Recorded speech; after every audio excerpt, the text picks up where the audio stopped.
Hello everybody and welcome to the class. So, can you get fingerprints off of paper? Absolutely.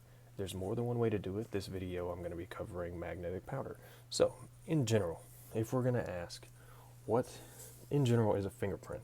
So just to clarify that, since sometimes we have to get asked that on the stand whenever we're getting sworn in as an expert, this is what I wrote down and I'll read it verbatim because this is what I'll say in court. A fingerprint is an impression left by a friction ridge of a human finger. Okay, this friction ridge are located on the epidermis, which is the top layer of the skin, and there are three distinct patterns. In another video, I'll go through all the patterns, but in general, we have whorls. There's 4 of them. Loops, there's 2 of them, and then arches, and there's 2 of those.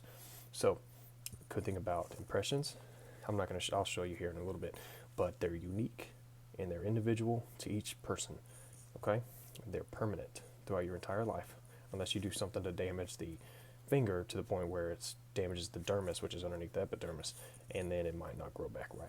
So in this video we're going to be using magnetic powder to reveal the latent fingerprints. Okay, latent means hidden, so there are fingerprints on this paper, but we just have to find them. So we're going to be using the magnetic powder. Okay, so this is right here is a magnet brush wand, and this is what we're going to be using. So really cool. I'll put some powder on this paper already. Basically, this is something that we wouldn't use on a car because the powder would adhere to it's magnetic, so it would stick to the car. But in terms of paper and plastics and stuff like that, magnetic powder is awesome. So let's go ahead and use it. Let's watch how the powder just kind of sucks its way onto the brush. Awesome. So this is an easy way to make a clean print identifiable. So let's just brush across the paper. Don't worry about all those little fragments that fall off. We'll clean them up. No problem. Let's see if we can reveal these fingerprints. Already right off the bat, beautiful prints.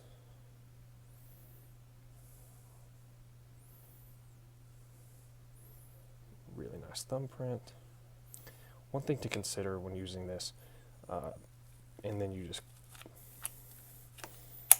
clean up there. Let's see here. So this paper, excuse my microphone, I'm using paper here, so this is what I'm going to do.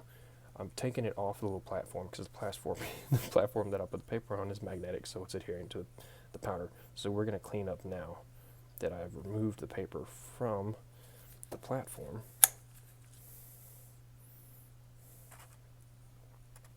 And just clean up.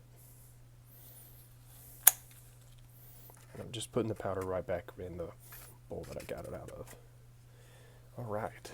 Would you look at that?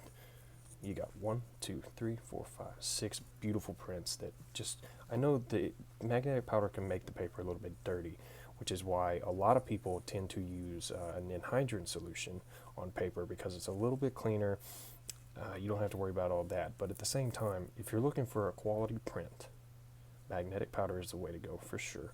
There's a lot of detail in these, and as a latent print examiner, I'd be able to identify every single one of these. So, in this video, magnetic powder, if you have any questions or concerns, please add them in the comments, and we'll see you next time.